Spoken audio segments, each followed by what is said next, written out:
Calendar blocking doesn't work for me. Yes, I said it, and I know it's somewhat of an unpopular opinion, but it just doesn't work for me. And I'll tell you why. So if you're doing research on whether to implement this technique in your day-to-day life, or if you are just like me and you feel like you might be broken because it doesn't work for you, this video is also for you because, hey, you're not alone. Before I start talking about why it doesn't work for me, I want to quickly touch upon what it is. If you're new to this technique, it basically means blocking off chunks of time on your calendar for the different tasks in your to-do list. It's essentially transforming your to-do list into your calendar and blocking off the times when you're going to be doing certain tasks. And of course, accounting for things like, lunch breaks and creating other types of breaks and, making sure that it all fits with your meetings, personal lifestyle, everything.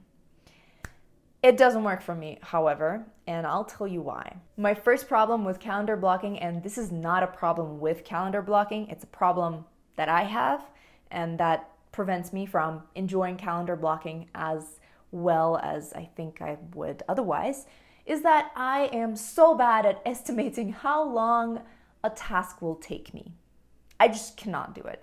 I've tried so many times, and I've tried being conservative, and doubling the time that I estimate it for or tripling it.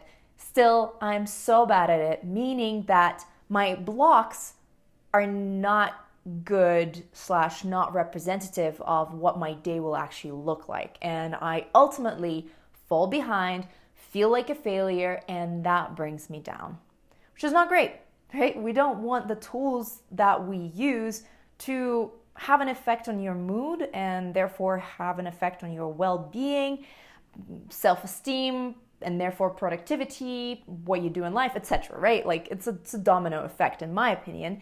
And I realized that it doesn't work for me because it actually brings me down because I have a problem. I can't plan things properly in terms of how long it's going to take me. That's it. I'm self-aware.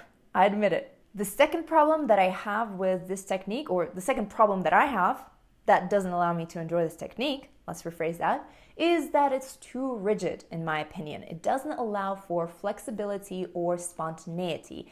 And unfortunately, life doesn't always go as planned, and you will have some fires that you want to put out. And that goes for our personal, professional life, or especially if you're a business owner, you know how it goes. Every day is different.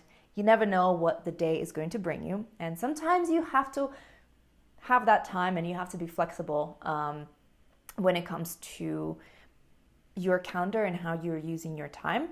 And also being spontaneous sometimes is good for the soul. I know that people who go really deep into the calendar blocking technique, and you will find so many YouTube videos on this technique online. These people sometimes even plan out the time for their free time for their sleep, a time for everything.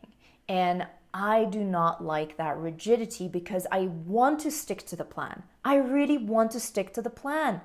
But when I don't, I feel like a failure.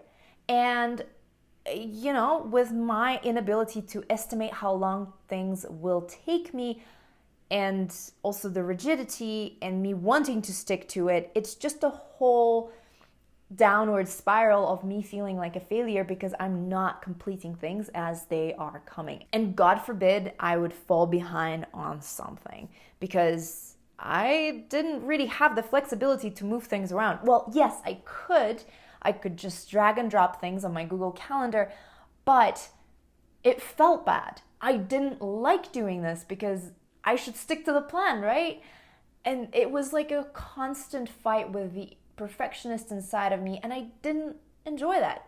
I didn't like seeing the perfectionist inside of me. I didn't like interacting with her. She sucks. Yes, I could have created events throughout my days that were just a chunk of time for all of the overflow tasks that I didn't manage to do throughout the previous days when I fell behind or something spontaneous came up and I had to move things around.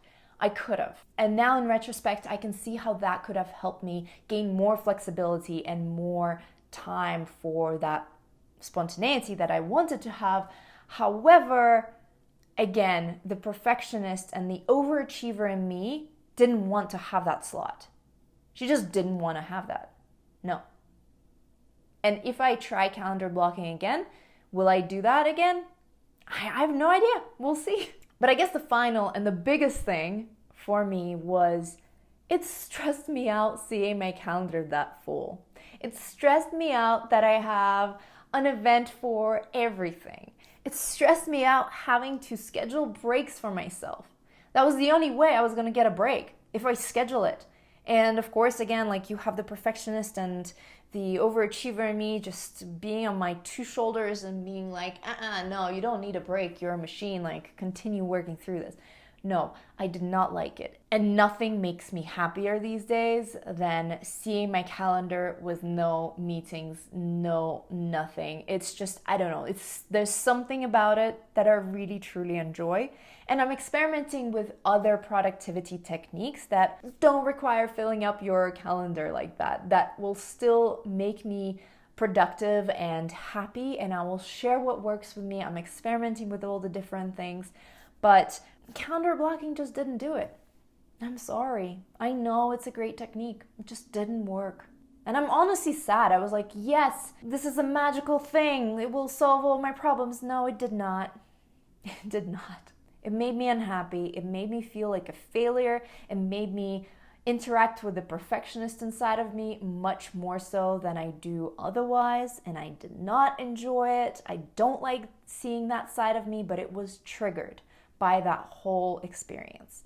So yeah, that's why I'm not using calendar blocking, and that's why I'm experimenting with other productivity techniques, which, might have elements of calendar blocking in them, but aren't calendar blocking. Because it's not black and white. We can combine, mix and match things that work for us and come up with our own productivity techniques.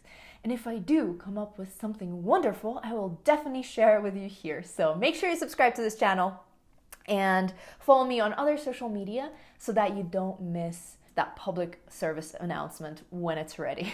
All of the links will be in the description of this video, so yeah, go ahead and do that, and yeah, subscribe to this YouTube channel. Turning on those bell notifications not to miss out on new videos, because new good stuff is coming your way very soon.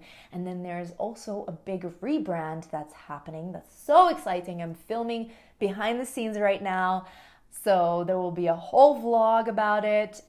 All the things that I'm going through right now, I will share them.